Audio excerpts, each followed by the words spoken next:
नमस्कार दोस्तों, कैसे हैं आप लोग। एक बार फिर से आप लोगों का स्वागत है परीक्षावाड़ी चैनल में।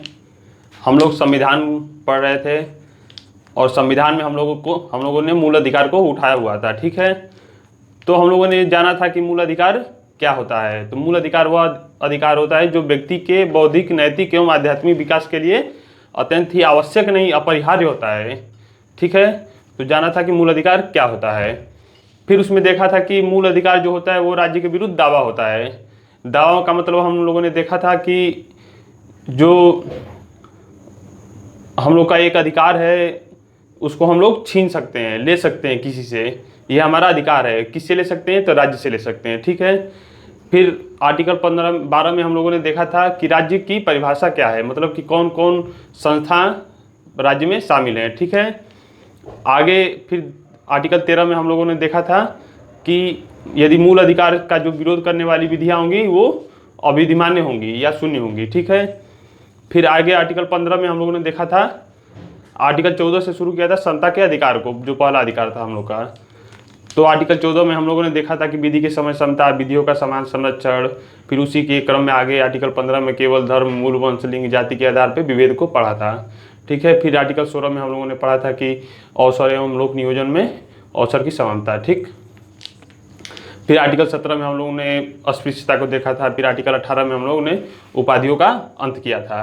तो इस प्रकार से हम लोगों ने पहला अधिकार को पढ़ा था। कौन से अधिकार को? समता के अधिकार को।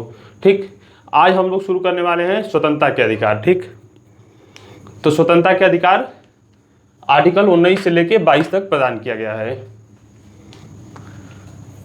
कहाँ से प्रदान किया गया है? अनुच्छेद 19 से लेकर अनुच्छेद 22 तक।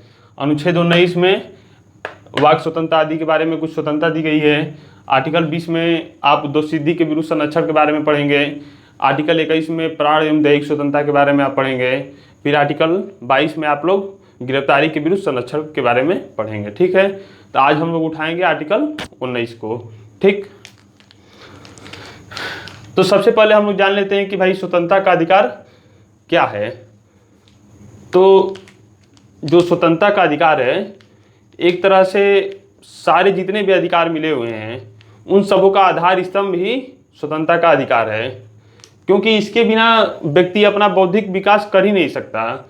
एक उन्नत समाज में अपने स्तर को ऊपर उठा ही नहीं सकता जब तक यह अधिकार उसको प्राप्त न हुआ हो। ठीक, तो हम लोग आज स्वतंत्रता के अधिकार में आर्टिकल 19 को पढ़ेंगे। तो देखते हैं कि आर्टिकल 19 क्या कहता है। तो आर्टिकल 19 का हेडिंग कहता है कि वाक् की स्वतंत्र आदि विषयक कुछ अधिकारों का संरक्षण। क्या कहता है? वाक् की स्वतंत्र आदि विषयक कुछ अधिकारों का संरक्षण। मतलब कि वाक् मतलब क्या होता है कि शब्द या जो हमारी ध्वनि है उसको वाक्य बोला जाता है। यहाँ पे वाक्य से तात्पर्य वो है। ठीक, तो हम लोग आज इसके बारे में देखेंगे। तो आर्टिकल 19 पढ़ेंगे हम लोग। आर्टिकल 19 में 6 प्रकार का अधिकार अलग अलग तरीके से दिया गया है कि आवाज संचरण का अधिकार, वाक्य एवं अभिव्यक्ति का अधिकार, इस क्रम में पूरा दिया गया है। ठीक, तो उसका आगे हम लोग क्रम से देखते हैं किस प्रकार से पढ़ना है। तो सबसे पहले आप लोग को मैं समझा कि इसका इंट्रोडक्शन दे दूं, फिर आगे हम लोग इसको पढ़ते हैं।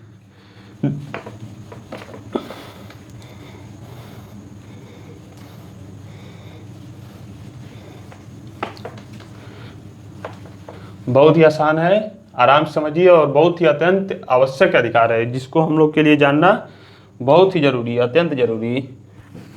क्योंकि इसके बिना सारे के सारे अधिकार, पूरा का पूरा अधिकार बेकार है।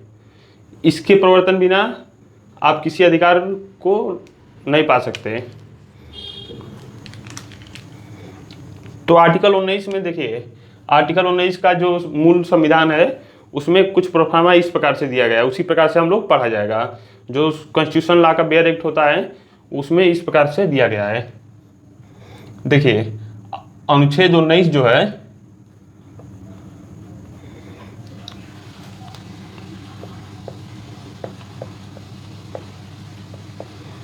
उन्नीस में एक 19 क है, 19(1) है एक, 19(1) में क, 19(1) क, 19(1) ख, 19(1) ग, 19(1) अंग, 19(1) छ, ये 6 ठो अधिकार पढ़ना है हम लोग को। क ख ग घ अंग च को 44वें संविधान संशोधन द्वारा निरस्त कर दिया गया है। उसमें क्या था कि संपत्ति रखने का अधिकार था, ठीक है, तो उसको निरस्त कर दिया गया है। फिर 6 है, इसमें वृत्ति व्यापार उपजीविका के बारे में दिया गया है, तो इसी क्रम में यह दिया गया है। लेकिन यह जो अधिकार है वह अत्यांतिक नहीं है। इसी अनुच्छेद के आगे के प्रावधानों में हम लोग पढ़ेंगे कि उस पर युक्तियुक्त रूप से निर्बंधन के आधार दिए गए हैं कि किन किन आधारों पर इन पे निर्बंधन लगाए जा सकते हैं। तो जब इसको पढ़ेंगे तो इसी के साथ 19(2) पढ़ लेंगे। इसका 6 खंड है, 19(1), 19(2), 19(3), 19(4), 19(5), 19(6) और यहाँ पे हम लोग देखेंगे 19(1) में भी 6 है। तो यहाँ पे क्रमशः बता दे रहे हैं कि किस किस सीक्वेंस में पढ़ना है हम लोग को। 19(1) ख के साथ हम लोग 19(3) को पढ़ेंगे। फिर 19(1) ग के साथ हम लोग 19(4) को पढ़ेंगे। 19 घ के साथ 19(5) को पढ़ेंगे। इसमें भी घ और अंग में 19(5) को ही पढ़ेंगे। च को निरस्ती कर दिया गया है। 6 में 19(6) को पढ़ेंगे। ठीक, देखिए यही सीक्वेंस है। ये हम लोग को अधिकार प्रदान करता है, ये सारे आर्टिकल। यह आर्टिकल उस पर युक्तियुक्त रूप से निर्बंधन लगाता है। युक्तियुक्त मतलब कि एक तार्किक ढंग से, तार्किक ढंग वो किस प्रकार का होना चाहिए, यह तय न्यायालय ही करेगा। इसका तय व्यक्तिनिष्ठ प्रकार से नहीं होना चाहिए, मतलब कि किसी व्यक्ति को लेकर नहीं होना चाहिए, यह वस्तुनिष्ठ प्रकार से होना चाहिए।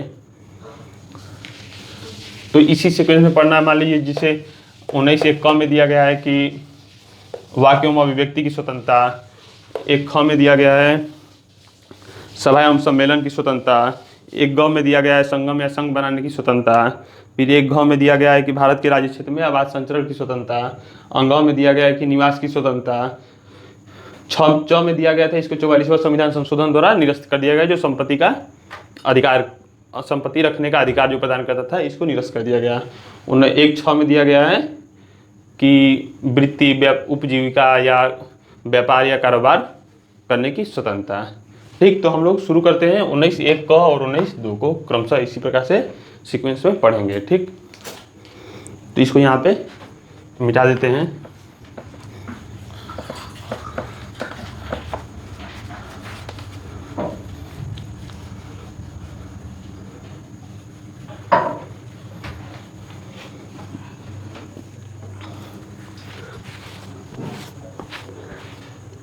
दिमाग को एकदम ध्यान लगा के समझिएगा, अच्छे से समझ में एकदम आ जाएगा पूरा।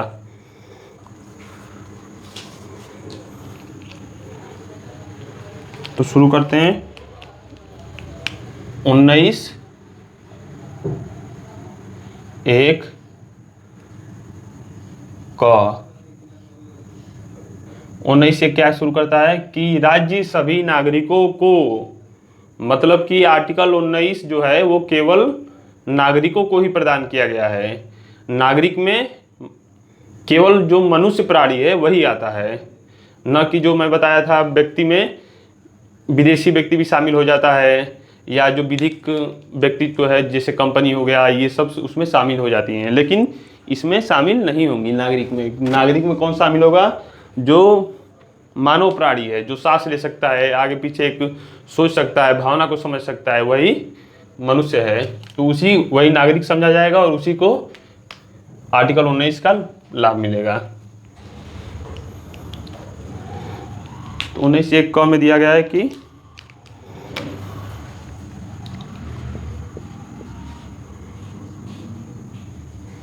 वाक्य एवं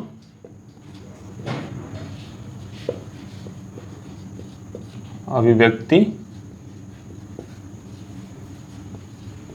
की स्वतंत्रता।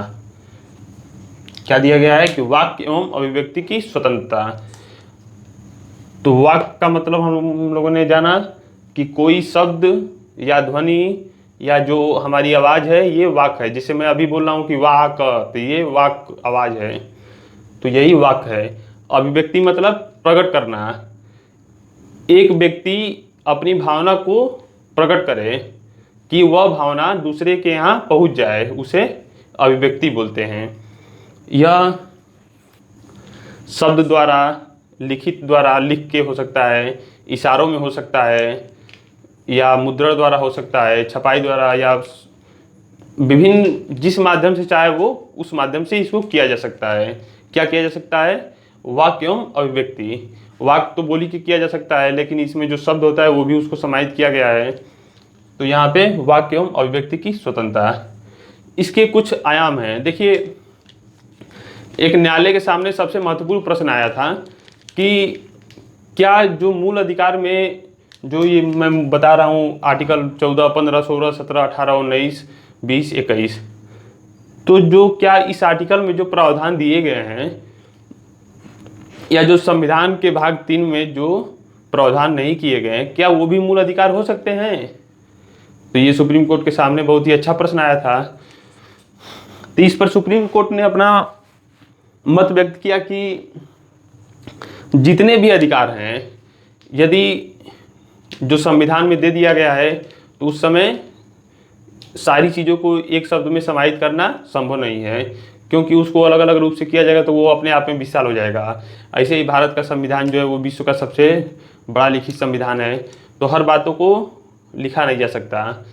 तो लेकिन सुप्रीम कोर्ट ने वहाँ पे कहा कि जितने भी मूल अधिकार हैं, यदि उनसे मिलता जुलता, यानी उसी के जो भाषा है या उसी की बात या उसी की पहचान के रूप में कोई अन्य बात भी हो, वो भी मूल अधिकार हो सकता है, भले ही वो भाग 3 में उसका उल्लेख न किया गया हो या भाग 3 में न हो। ठीक, तो वो भी मूल अधिकार है। तो समय समय पर सुप्रीम कोर्ट ने आर्टिकल 19 और आर्टिकल 21 का आयाम को काफ़ी विस्तृत किया हुआ है। तो आगे हम लोग जैसे जैसे आज आर्टिकल 19 पढ़ेंगे तो उसके कुछ आयाम को देखेंगे कि किस प्रकार से यह विस्तृत किया हुआ है। फिर आर्टिकल 21 को तो बहुत ज़्यादा ही विस्तृत किया गया है, जो दैहिक स्वतंत्रता का पाठ है, एक व्यक्ति, उसको मैं पढ़ाऊंगा तो आगे अच्छे से समझाऊंगा आप लोग को। तो स्वतंत्रता का अधिकार जो है वो क्या? स्वतंत्रता का अधिकार मतलब हम कितना स्वतंत्र हैं? स्वतंत्र उतना ही है कि जिससे कि दूसरे की स्वतंत्रता बाधित ना हो सके। स्वतंत्र हम उतना ही है जो इन प्रावधानों के तहत आते हैं, उतना हम स्वतंत्र हैं। लेकिन एक व्यक्ति को अपने विकास के लिए इतनी स्वतंत्रता पर्याप्त मानी जा सकती है। तो इसके कुछ आयाम विस्तृत किए गए हैं सुप्रीम कोर्ट द्वारा, इसको हम लोग देखते हैं। ठीक, तो हम लोगों ने देखा कि वाक्य एवं अभिव्यक्ति की स्वतंत्रता इसमें 19(1) क में दिया गया है। वाक्य एवं अभिव्यक्ति की स्वतंत्रता से तात्पर्य है कि अपनी भावना किसी दूसरे के यहाँ पहुँचा देना ही वाक्य एवं अभिव्यक्ति की स्वतंत्रता है। तो हम पहुँचाने के लिए या कुछ बोलने के लिए स्वतंत्र हैं।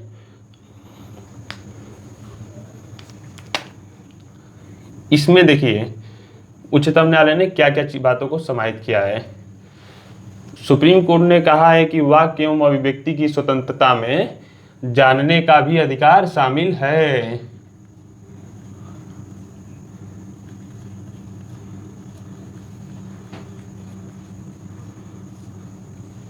जानने का अधिकार मतलब आप सरकार या लोक व्यवस्था में क्या कार्य हो रहा है, क्या नहीं हो रहा है, यह हमें जानने का पूर्ण रूप से अधिकार है। यह भी इसी 19(1) क के तहत नागरिकों के मूल अधिकार में ही आता है। भले ही यह संविधान में प्रावधानित नहीं किया गया है, लेकिन यह इस वाक्य का तात्पर्य इससे भी है।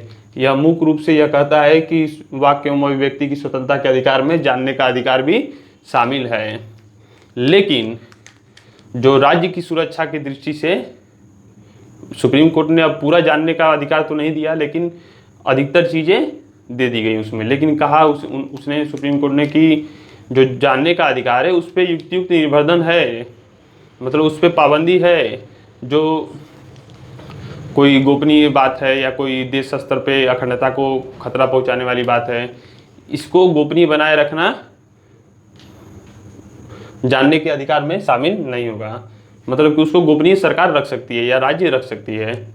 ठीक है, अब ये नहीं कि आप किसी व्यक्ति विशेष से जाके कहें कि आप अपने बारे में ये बताओ वो बताओ, तो ऐसा संभव नहीं होगा, ये उसमें नहीं आता। ये केवल राज्य के विरुद्ध है, जो लोक व्यवस्था पर आधारित है उस पर है।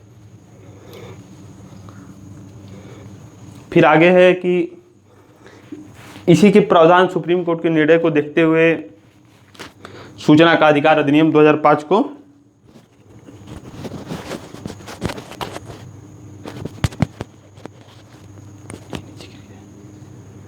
सूचना के अधिकार अधिनियम 2005 को शामिल किया गया है।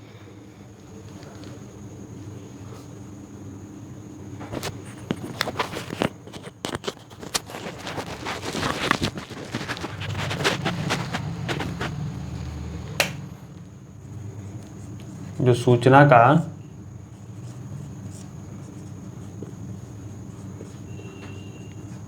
अधिकार अधिनियम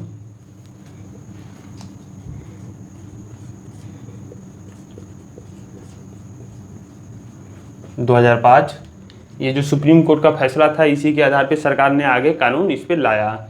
इसके तहत हम सरकारी या जितने भी सार्वजनिक बातें हैं या सरकारी संगठन है, वहाँ की सारी चीज़ों को जान सकते हैं इसके माध्यम से, सूचना के अधिकार के माध्यम से।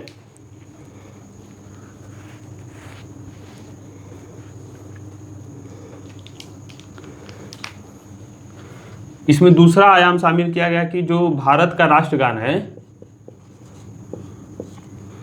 उसको गाने के लिए क्या किसी को बाध्य किया जा सकता है। तो यह बहुत ही महत्वपूर्ण मामला आया है सुप्रीम कोर्ट के सामने। एक केस था इमैनुअल बनाम भारत संघ, ये इसको लिख लीजिएगा, केरल राज्य।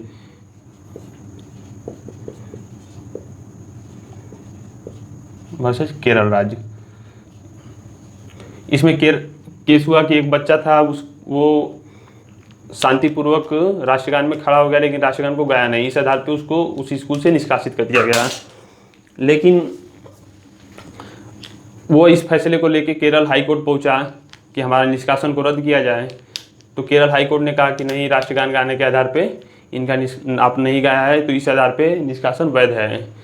लेकिन यही मामला अपील में सुप्रीम कोर्ट में पहुंचा। सुप्रीम कोर्ट ने इस पर कहा कि हाई कोर्ट के फैसले को उलट दिया। कहा कि जो राष्ट्रगान है भारत का, उसको गाने के लिए किसी को बाध्य नहीं किया जा सकता। हाँ, यह हर व्यक्ति का मूल कर्तव्य है कि राष्ट्रगान का आदर करे, राष्ट्रगान हो तो वहीं पे खड़ा हो जाए, या जितनी भी बातें उसमें उस एक्ट में जो प्रावधानित की गई हैं उस बातों को पालन करे। नागरिक का यह मूल कर्तव्य में भी इसको समाहित किया गया है, तो इतना कर्तव्य है। लेकिन राष्ट्रगान किसी को गाने के लिए बाध्य नहीं किया जा सकता। सरकार ने भी सुप्रीम कोर्ट पे इस पे पुनर्विचार करने के लिए छोड़ रखा है कि इस पे सुप्रीम कोर्ट कोई डिसीजन दे, फिर उस पर कोई ला लाया जाए। ठीक है, इसी में है कि जो राष्ट्रीय ध्वज है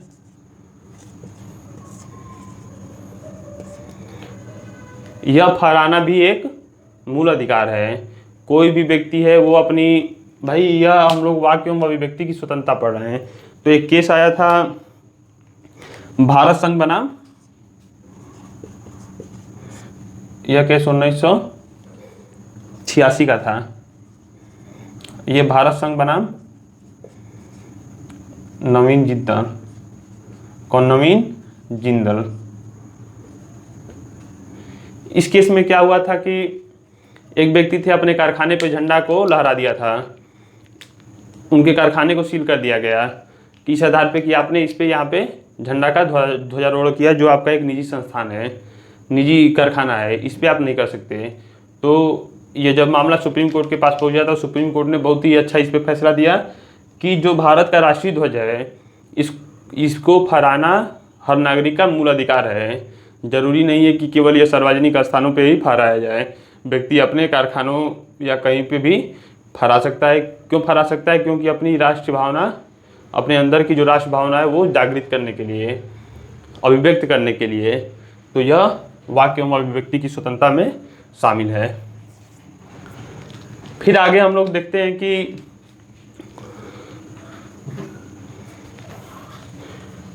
यह जो नवीन बनाम, ये भारत संघ बनाम नवीन जिंदल का केस है, ये 2004 का है।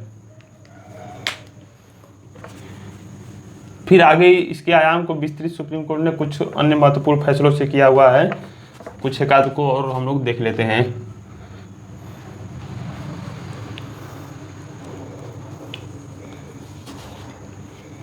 प्रेस की स्वतंत्रता,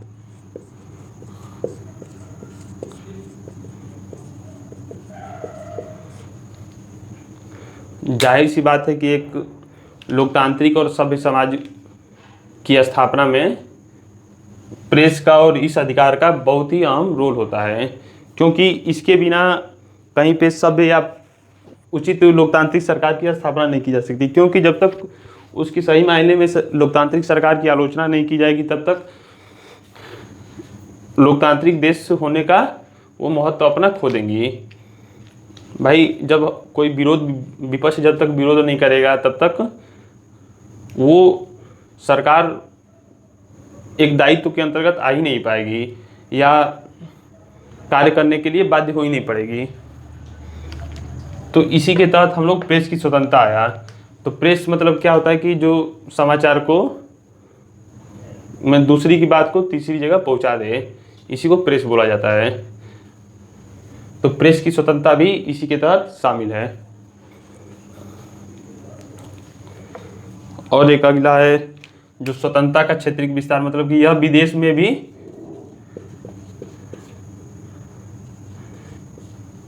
यह अधिकार हम लोग का बना रहता है। हम लोग विदेश में भी जाके किसी से अपनी भावना को कह सकते हैं। ये आप नहीं कह के ला बना सकते कि या राज्य इस पे रोक नहीं लगा सकते कि आप विदेश जाके यह कार्य यहाँ पे अपनी भावना को व्यक्त नहीं कर सकते।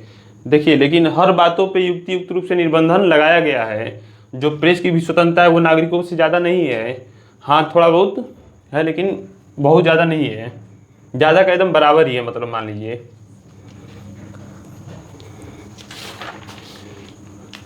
फिर इसी के तहत सुप्रीम कोर्ट में एक और फैसला गया, उसमें जो कम्युनिस्ट पार्टी ने पूरे देश में बंद का आह्वान किया, तो वहाँ पे उच्चतम न्यायालय ने फैसला दिया कि जो बंद का आह्वान होता है, यदि बंद आप आयोजन करेंगे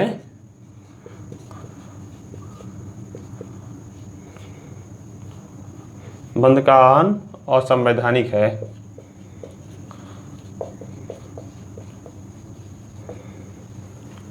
इसमें क्या होता है कि बोल दिया गया कि आज भारत बंद रहेगा। तो इसमें कुछ लोग होते हैं जो ज़बरदस्ती बंद करना पड़ता है, कुछ व्यापारियों को अपनी दुकानें वगैरह, क्योंकि यदि वो ऐसा नहीं करते हैं तो उनमें तोड़ फोड़ कर दिया जाएगा या उनको धमकी मिल जाती है, भले ही वास्तव में हो या ना हो।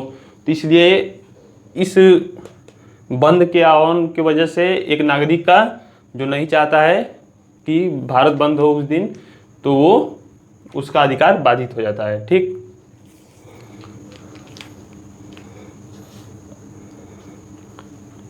फिर जो विज्ञापन होता है, वाणिज्यिक जो विज्ञापन है,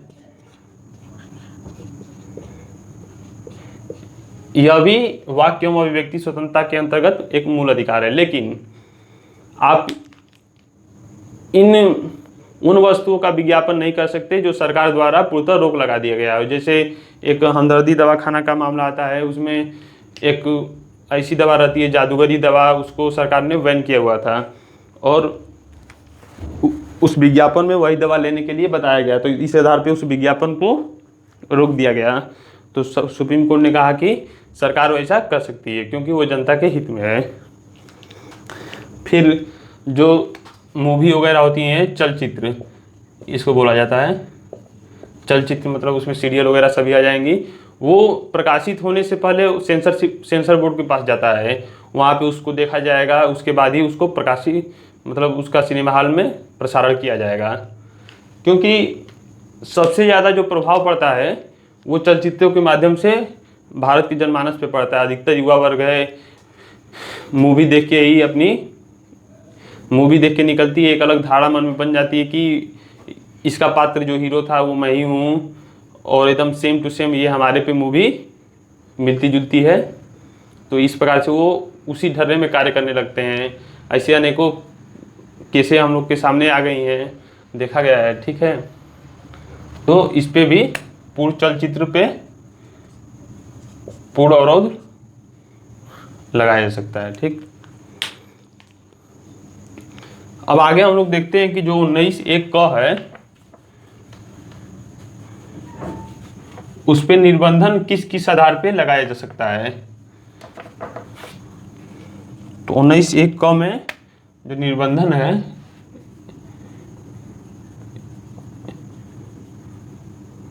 उन्नीस एक क का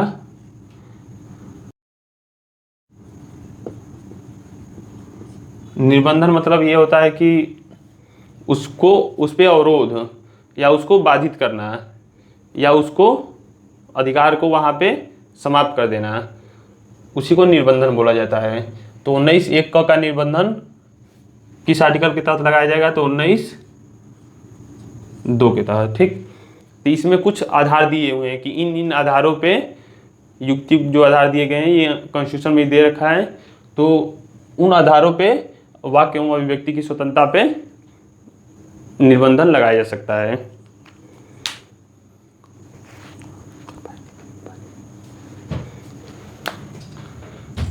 तो हम लोग पहले आधारों को लिख लेते हैं, फिर क्रमशः उस पर चर्चा कर लेते हैं।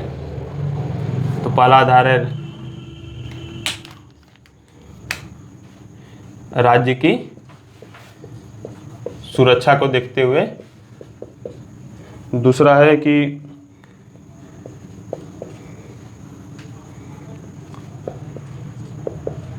विदेशी राज्यों से मैत्री पूर्ण संबंध स्थापित करने के लिए। तीसरा है इसका कि लोक व्यवस्था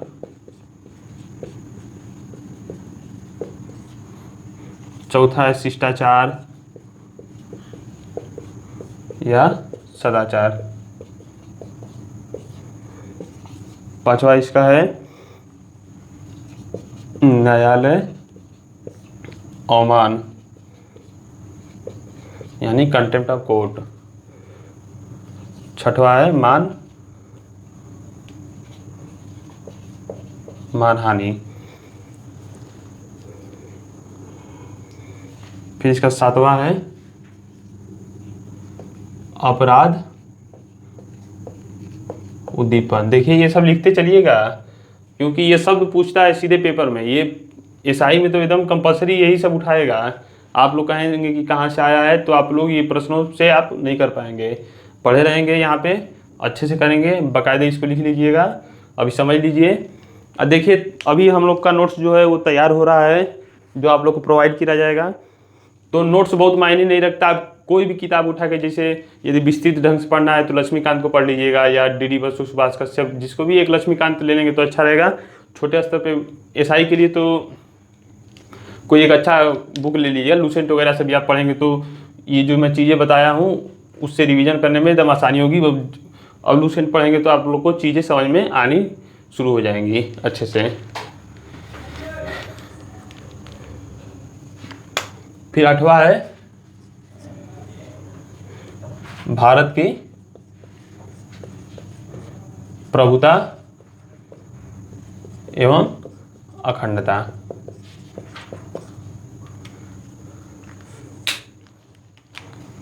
यह जो है वो 44वां संविधान संशोधन द्वारा इसको जोड़ा गया है।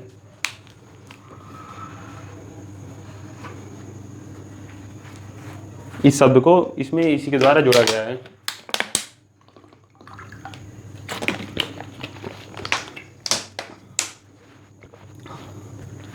तो एक एक ये आधार पे हम लोग क्रमशः चर्चा कर लेते हैं। तो राज्य का सुरक्षा मतलब क्या समझते हैं आप लोग?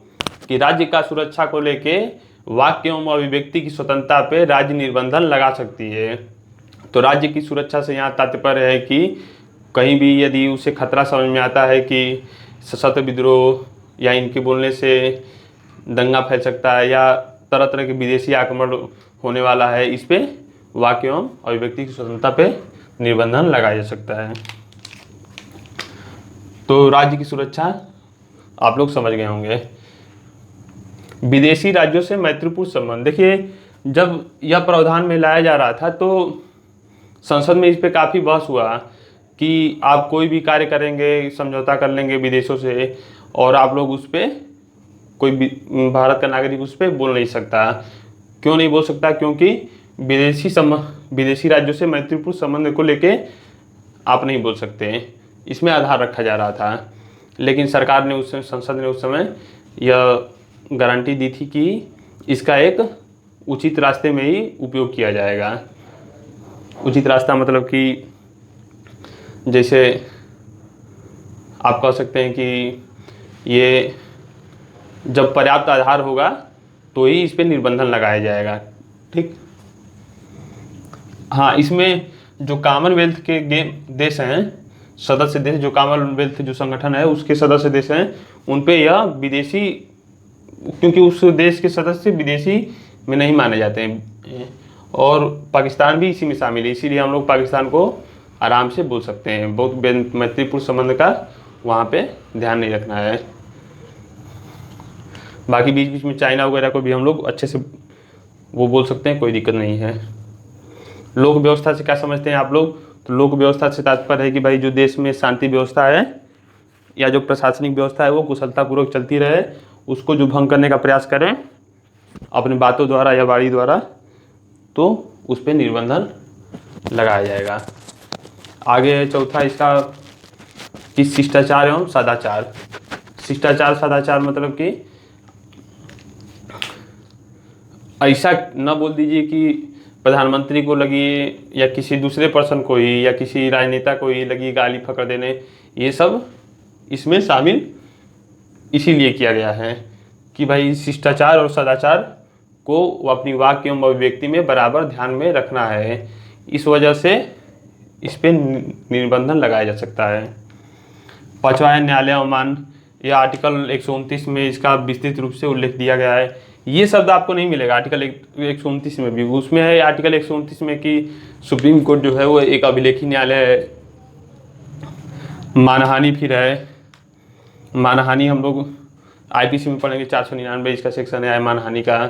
मानहानि मतलब अपने बातों द्वारा या शब्दों द्वारा या इशारों द्वारा किसी दूसरे व्यक्ति का मान को घटाना या दूसरे व्यक्ति की तुलना किसी ऐसे प्राणी से करना जो उसके मान को घटाता हो। क्यों घटाता हो? क्योंकि उसकी तुलना किसी दूसरे व्यक्ति से हो गई हो। ठीक। तो इस आधार पे भी इस पे निर्बंधन लगाया जा सकता है। किस पे? तो वाक्य एवं अभिव्यक्ति पे। फिर अपराध उद्दीपन, सातवां आधार है इसका। अपराध उद्दीपन मतलब कि कोई ऐसा व्यक्ति आ जाए कि लगे उत्तेजित करने की, यहाँ पे हमला किया जाएगा, वो किया जाएगा, ऐसे किया जाएगा, दिस किया जाएगा, दैट किया जाएगा, और लोगों में उत्तेजना का भाव भर दे जिससे कि दंगा फैल जाए, तो उससे पहले ही उस पर निर्बंधन लगाया जा सकता है। जो भारत की प्रभुता और एकता व अखंडता है उस आधार पे भी निर्बंधन लगाया जा सकता है उसको बनाए रखने के लिए। तो इन आधारों के आधार पे 19(1) पे वाक्य एवं अभिव्यक्ति की स्वतंत्रता पे निर्बंधन लगाया जा सकता है। ठीक। तो इस प्रकार से 19(1) का क वाला पोर्शन समाप्त हो गया।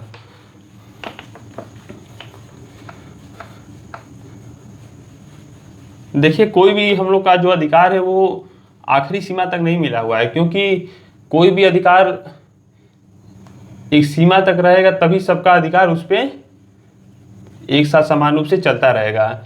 नहीं तो किसी एक व्यक्ति को अच्छे से अधिकार दे दिया जाए तो दूसरा व्यक्ति को वहाँ पे उसकी अधिकार को बाधित होना ही पड़ेगा। यहाँ पे स्वतंत्रता का अधिकार मतलब ये नहीं है कि मैं चाहे ये करूँ, मैं चाहे वो करूँ। एक सीमा तक उसमें निर्बंधन रहेगा, आपको एक अनुशासन भी पालन करना पड़ेगा देश में रह के। दूसरा है 19(1) ख। यहीं पे हम लोग 19(3) को पढ़ लेंगे। 19(1) ख में क्या दिया गया है कि सभा एवं सम्मेलन की स्वतंत्रता।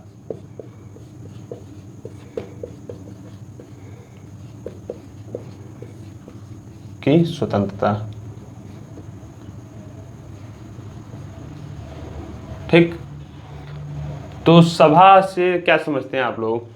सभा से तात्पर्य यही है कि हम लोग 2 लोग, 4 लोग, 5 लोग, 10 लोग इकट्ठा होके एक सभा कर सकते हैं, सम्मेलन कर सकते हैं। सम्मेलन मतलब कि आपसी मेलजोल कर सकते हैं और वहाँ पे वाद विवाद या कुछ चला सकते हैं, या कर सकते हैं कि किसी उद्देश्य की पूर्ति कर सकते हैं वहाँ पे इकट्ठा हो गए। तो सभा सम्मेलन की स्वतंत्रता है, लेकिन इस पे भी युक्तियुक्त रूप से निबंधन लगाया गया है। क्या पता वो किसी अवैध कार्य के लिए न किया जा रहा हो, इस वजह से इस पे भी लगाया गया है। तो क्यों लगा, बस इसके 2 आधार दिए गए हैं 19(3) में, जो हम लोग पहले से जान चुके हैं। बस अब इसको समझना है कि 19(ख) में क्या दिया है, 19(ग) में क्या दिया गया है, उसके निबंधन के आधार क्या क्या हैं। आगे की जो पाठ है ये एक सीमित रूप में हम लोग देखते हुए चलेंगे। तो सभा एवं सम्मेलन की स्वतंत्रता का निबंधन लगाया जाता है लोक व्यवस्था और प्रभुता एवं अखंडता के आधार पे। कार्य कोई भी हो, आपकी स्वतंत्रता उतने तक ही सीमित है कि लोक व्यवस्था और प्रभुता एवं उसकी अखंडता पर, भारत की जो प्रभुता और अखंडता है वो बनी रहे, लोक शांति बनी रहे। तो इसलिए सभा एवं सम्मेलन की स्वतंत्रता प्रदान किया गया है। जैसे आप लोग पढ़ेंगे CRPC की जो धारा है 144, उसमें यही प्रदान किया गया है कि कोई जो लोक सेवक मजिस्ट्रेट है वो सभा एवं सम्मेलन से के लिए लोगों को रोक सकता है। क्यों रोक सकता है? क्योंकि वो लोक व्यवस्था के लिए या अखंडता के लिए भारत की खतरा हो। यदि वो ऐसा, जरूरी नहीं कि वो खतरा हो ही, यदि वो महसूस कर लेता है तो वहाँ पे वो इन प्रावधानों को लागू कर सकता है। फिर जो सभा सम्मेलन हो उसमें हथियार नहीं होना चाहिए। क्या पता आप लोग हथियार लेके बैठे वहाँ सम्मेलन करने के लिए, उसका उद्देश्य कुछ और हो, वहाँ दंगा बलवा कर लें। तो इसलिए ये व्यवस्था प्रदान किया गया है। ठीक, अब हम लोग 19(1) देख लेते हैं।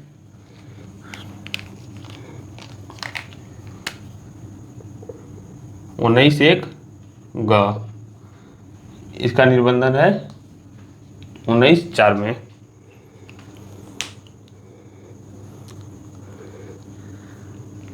इसमें दिया गया है संगम, संघ या सहकारी सोसाइटी। देखिए, जो ये सहकारी सोसाइटी वाला शब्द है, इसको आप लोग बहुत ही महत्वपूर्ण है। यह परीक्षा में मुझे तो लगता है आवश्यक रूप से पूछा जाएगा कि यह किस संविधान संशोधन द्वारा जोड़ा गया है। तो यह 103वां संविधान संशोधन द्वारा 2019 को जोड़ा गया है।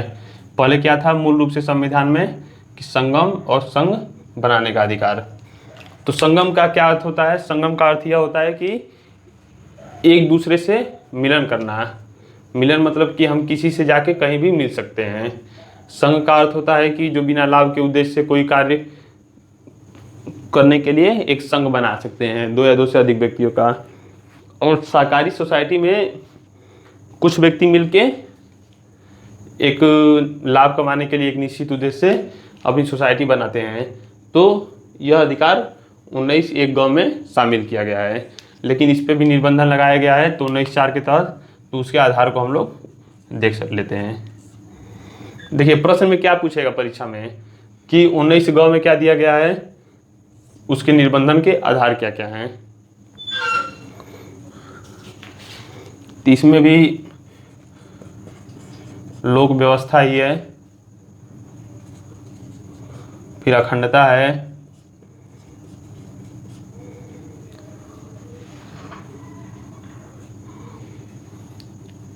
फिर एक है सदाचार। यह 3 आधार पे यहाँ पे वर्णन किया गया है कि इस आधार पे इस पे निबंधन लगाया जा सकता है। आगे हम लोग देखते हैं 19(1) ग में क्या दिया गया है। घ में ग हम लोगों ने देख लिया। देखिए घ में यहाँ पे 5 देखेंगे।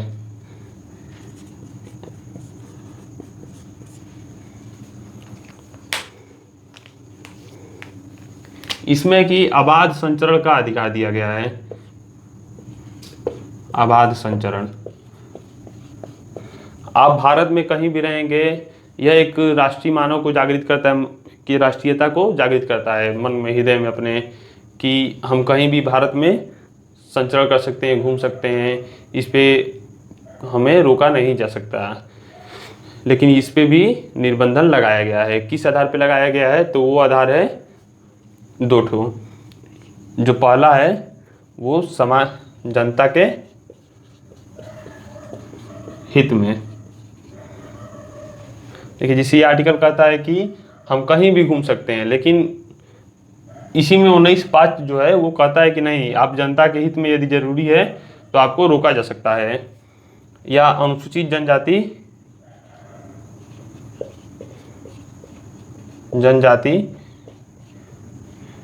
के हित में प्रावधान किए जा सकते हैं।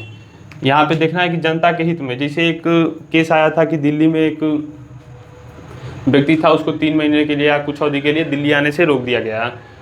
तो क्यों रोक दिया गया? क्योंकि वो अपराधी था और जेल काट के, सजा काट के आया हुआ था, और वो अभी उस समाज में रहने लायक नहीं माना जा रहा था। इस वजह से उसको जनता के हित के लिए उस पर रोक लगा दिया गया आने पे। वो पहुंचा कोर्ट, वहाँ पे उच्चतम न्यायालय ने इस फैसले को सही ठहराया।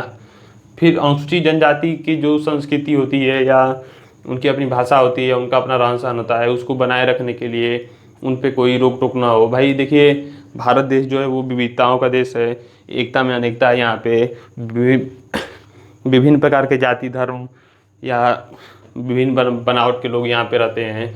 तो सबके लिए सबको लेकर चलना ही भारत की संविधान की विशेषता है, और एक जीवंत बनाए रखना देश को, यह हमारे संविधान की विशेषता है।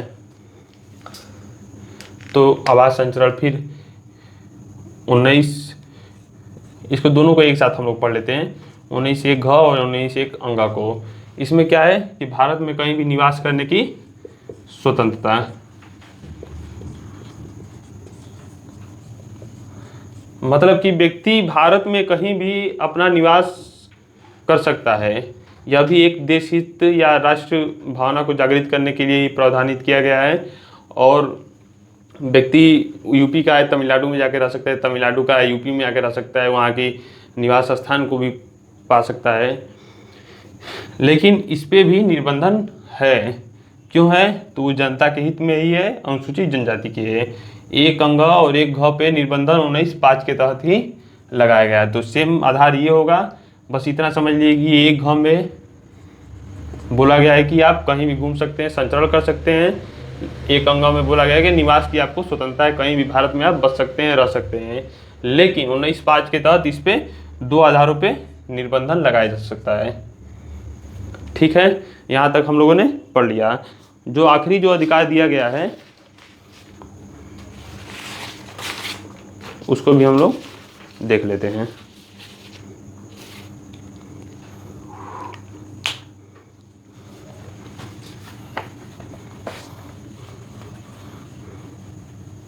इसका जो अंगों के बाद सीधे 6 आता है।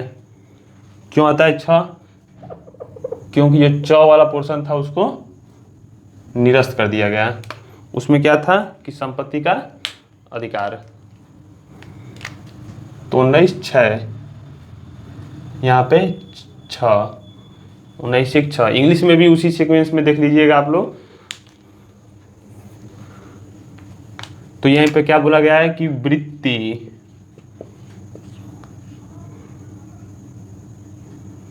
व्यापार, उपजीविका,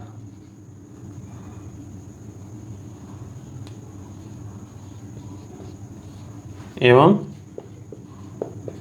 कारोबार करने की स्वतंत्रता। तो वृत्ति से क्या तात्पर्य है? वृत्ति से तात्पर्य यह है कि कोई भी व्यक्ति जो पेशेवर रूप से अपनी सेवा देता है और उसके बदले में एक निश्चित रूप से प्रतिफल लेता है। जैसे एक वकील हो गया, एक डॉक्टर हो गया, अपनी सेवा के बदले में एक निर्धारित फीस को लेते हैं। तो यहाँ पे वृत्ति से तात्पर्य पेशेवर व्यक्ति से या प्रोफेशनल व्यक्ति, इंग्लिश में आप लोग इसको समझ सकते हैं। व्यापार शब्द से क्या तात्पर्य है? व्यापार शब्द से तात्पर्य है कि क्रय और विक्रय, क्रय विक्रय, केवल यही बातें व्यापार में समाहित होती हैं। व्यवसाय एक अलग चीज़ है, व्यवसाय में सारी आर्थिक गतिविधियाँ शामिल हो जाती हैं, लेकिन व्यापार में केवल क्रय विक्रय शामिल किया जाता है। उपजीविका क्या होता है?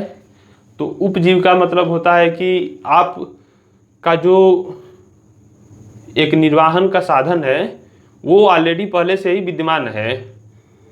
मतलब आप कोई एक कार्य कर रहे हैं, उससे आपका जीवन खर्चा चल रहा है, लेकिन आप पार्ट टाइम दूसरा काम करना चाहते हैं तो उस पर आप स्वतंत्र हैं, यह बोला गया है। समझ रहे हैं बातों को? उपजीविका मतलब कि एक काम कर रहे हैं, जैसे शिक्षक हैं, हम पढ़ाने जाते हैं लेकिन साथ में अपनी खेती भी करते हैं, तो यह उपजीविका होगी खेती। असली जीविका क्या है? हमारा शिक्षण कार्य, या उपजीविका शिक्षक भी हो सकता है कि पार्ट टाइम हम शिक्षा का कार्य कर रहे हैं, असली कार्य जो जीवन निर्वाह का वो कोई और हो, तो यह उपजीविका के अंतर्गत आएगी।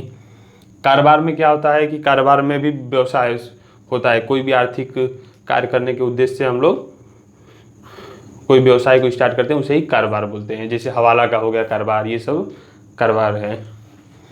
तो वृत्ति, व्यापार, उपजीविका एवं कारोबार करने की स्वतंत्रता किस में बताया गया है? 19(1)(6) में बताया गया है। लेकिन इसमें भी युक्तियुक्त रूप से निर्बंधन इसको लगाया गया है कि कहाँ पे लगाया गया है? तो 19(1)(6) के तहत। तो 19(1)(6) का आधार हम लोग देख लेते हैं। देखिए, इसमें एक चीज़ आप लोग को बता दूं कि जो फुटपाथ पे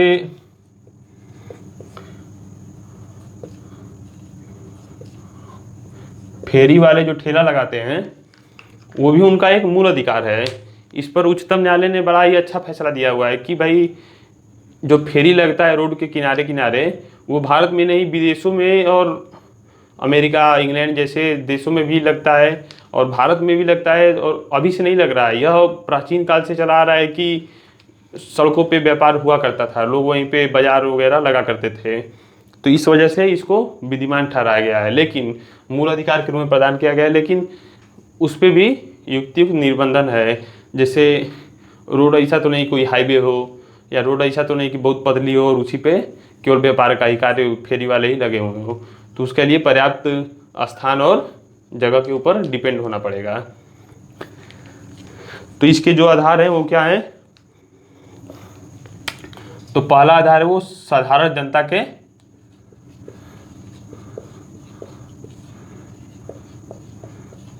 के हित में। ऐसा कार्य, ऐसा व्यापार या वृत्ति पे रोक लगाया जा सकता है जो साधारण जनता के हित में न हो। जैसे आप कट्टा का व्यवसाय करने लगे, पिस्टल का, या अवैध गतिविधियों में संलग्न हो गए, तो इस आधार पे इस पे निर्बंधन लगाया जा सकता है। दूसरा है कि जहाँ पे तकनीकी अर्हता मांगता हो,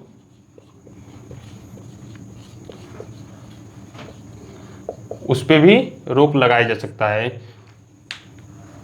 किसी व्यापार और वाणिज्य उपजीविका के लिए तकनीकी अर्हता की मांग सरकार कर सकती है। या तीसरा इसका कि कोई राज्य द्वारा किसी क्षेत्र के व्यापार को वर्जित कर दिया जाए। वर्जित मतलब कि बोल दिया गया कि बिजली केवल राज्य ही बनाएगी या सरकारी संस्था ही बिजली का उत्पादन करेगी। तो इस प्रकार से जैसे बैंकों का नेशनलाइजेशन कर दिया गया, तो इस प्रकार से किसी व्यवसाय या व्यापार पर राज्य पूर्णतः वो कर दे, क्या नाम है, निर्बंधन लगा दे कि इस पे कोई सामान्य नागरिक इस पे कार्य नहीं करेगा। लेकिन यदि सामान्य परिस्थिति में राज्य अपना कार्य करता है तो वो एक व्यवसायी के रूप में ही ट्रीट किया जाएगा। जैसे जो परिवहन चलते हैं रोड पे, उस पे जैसे प्राइवेट निजी जो बस होगी उसका मालिक और जो सरकारी परिवहन है उसका मालिक यानी राज्य जो है वो एक कैटेगरी में आएंगे, उनके साथ विभेद नहीं किया जाएगा, क्योंकि यह भी व्यवसाय है, ये भी व्यवसायी हैं, दोनों लोग व्यवसाय की तरह कार्य कर रही हैं। तो राज्य चाहे तो व्यवसाय कर सकती है, लेकिन वो समान कैटेगरी में आएगी। तो इन्हीं सब बातें इसमें प्रावधानित किया गया है। इस प्रकार से आर्टिकल 19 हम लोग का समाप्त हो गया। फिर आगे हम लोग पढ़ेंगे कि आर्टिकल 20 में 2 सिद्धि के विरुद्ध संरक्षण, आर्टिकल 21 में प्राण एवं दैहिक स्वतंत्रता, आर्टिकल 22 में गिरफ्तारी एवं निवारक निरोध के बारे में पढ़ेंगे हम लोग। तो आज के लिए बस इतना ही। बहुत बहुत धन्यवाद आप लोग का। जय हिंद, नमस्कार।